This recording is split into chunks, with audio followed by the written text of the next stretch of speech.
Are you aware that ancient texts and teachings throughout history, calling for the complete transformation of the human life, keep calling us here and now to take the first step towards true inner freedom? The Tao Te Ching is one of the most beloved and widely translated books in human history.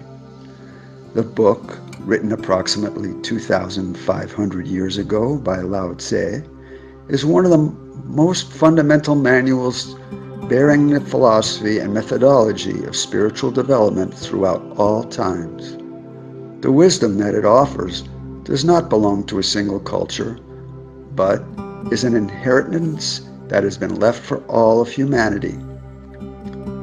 Lao Tse presents it as an initiation teaching, a path, which refers to the essence of the universe and seeks the transcendence of the self. Tao expresses the idea of the primordial principle, the unmanifest, the causeless cause. It is the origin of every created thing, to which everything must eventually return. In the words of Lao Tse, the Tao that can be talked about is not Tao. The name that can be named is not the eternal name. Everything in the universe comes out of nothing. Nothing, the nameless, is the beginning. This ancient path has been traveled by countless pilgrims over the millennia. They have come from all lands, bringing with them a wonderful diversity of cultural and religious expressions. They have called themselves Taoists, Buddhists, Christians, Jews, Sufis, and many other names. They have tread this path with compassion and mindfulness. Their courage has preserved for us a path that is open to all beings without exception. With each step that you take on this path, you will be walking in their footsteps. The only qualities you need are the inner recognition that this path, this possibility, exists, and the willingness, the longing to follow it. The only action you need to take is that of lifting your foot to take the next step. It is a path of direct experience. Talking about a path is not walking that path. Thinking about life is not living. To know that we know nothing is the greatest thing. To know nothing of inner knowledge is a sickly state. For human beings of the present day, this verse and many others of Lao Tse are incomprehensible. We wonder if these words still have meaning in our technical scientific times, or if the Tao Te Ching, the holy book, the book of the way and virtue, was addressed only to the people of his time. Here in the present day, there are many people who do not understand why knowing that one knows nothing is the apex of knowledge. Is it not true that most human beings find it humiliating to acknowledge that they know not? Especially here in the 21st century, which is regarded as the information age, an age in which knowledge is power, and the doors of schools and universities are more accessible than ever before through educational technology. In today's civilization, when each of us tries to surpass others by means of an intellectual education, these words of Lao Tse might be considered to sound as absurd as the principle of doing without doing. How is it possible to arrive at something without doing anything? One might conclude that this man must have been and had a very simple way of thinking. Perhaps we are the ones who are too simple and are lacking in intelligence, since we do not comprehend what is meant by Tao, the root.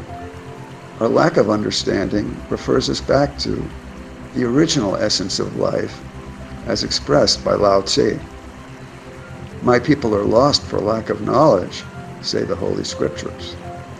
If we are honest with ourselves, we would have to acknowledge that this wisdom is lacking in us as well. It could be argued that many men possess immense knowledge, for example, theologians, philosophers, and scientists. Certainly this is true.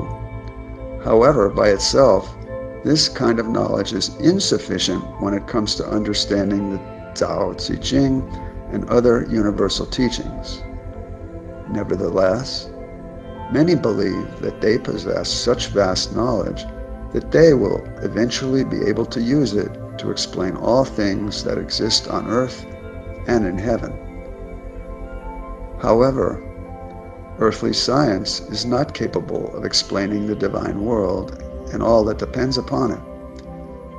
We consider ourselves to be intelligent, enlightened, mature, and wise human beings, and yet we are extremely poor as far as the true knowledge of our own origin is concerned.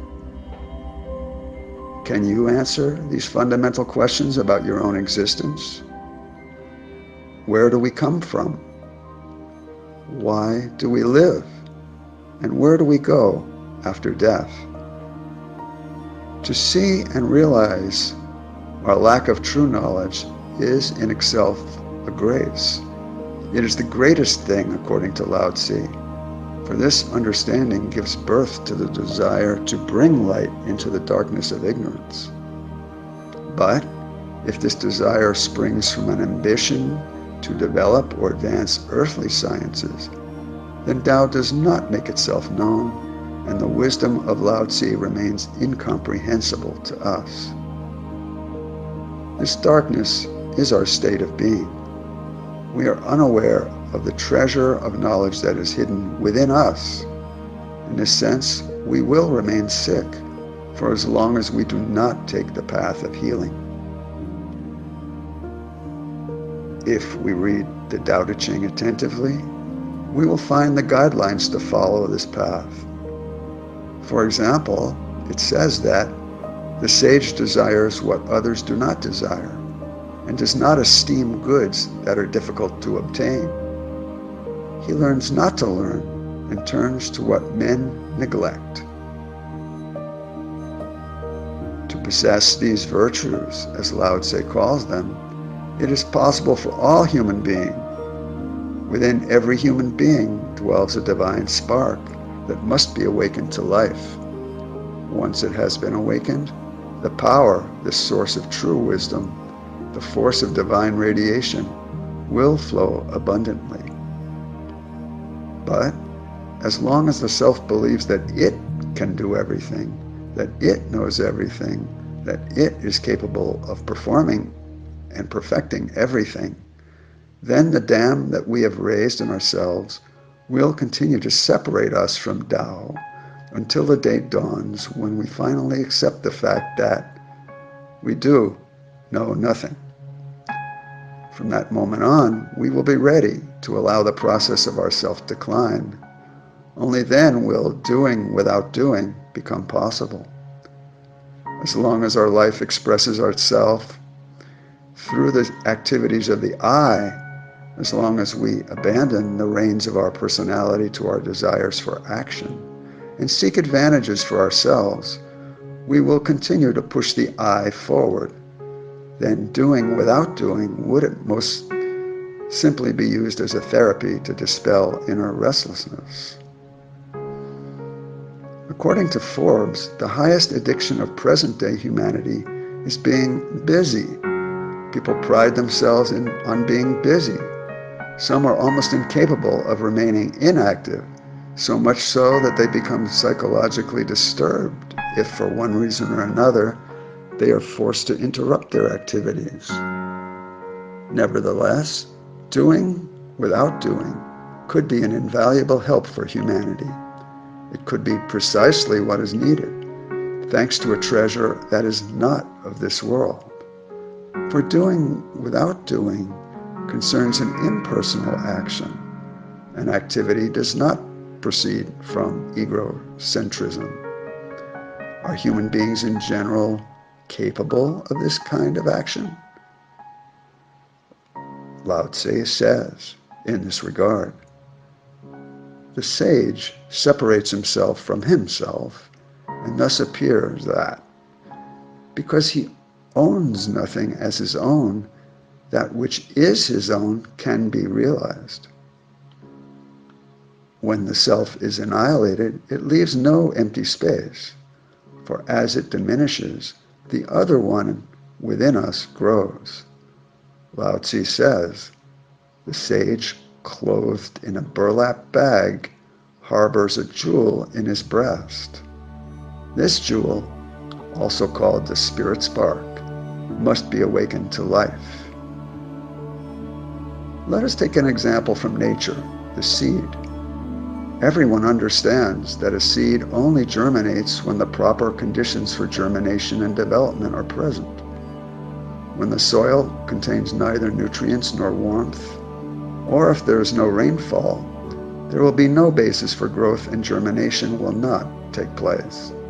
The seed will not reach its full potential, which is to become a plant or a tree. Similarly, if the egocentric self does not provide the required conditions, our spiritual essence will remain in a dormant state within us, and the new soul will not have a basis for rebirth. Lao Tzu tells us, my words are very easy to understand, very easy to apply, but my words have an origin, my deeds have a master. Since you do not know them, you do not understand me either. These words were spoken over 2,500 years ago. Sadly, we must conclude that up to the present moment, humanity at large has not changed its ways at all. The essence of truth, the key to true life, in its sublime simplicity, has been covered up and totally lost in oblivion.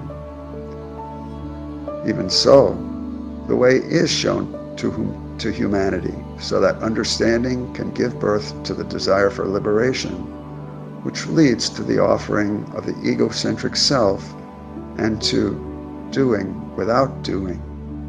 In this way, all of us will reach the goal, unity with the all, reunion with the divine source.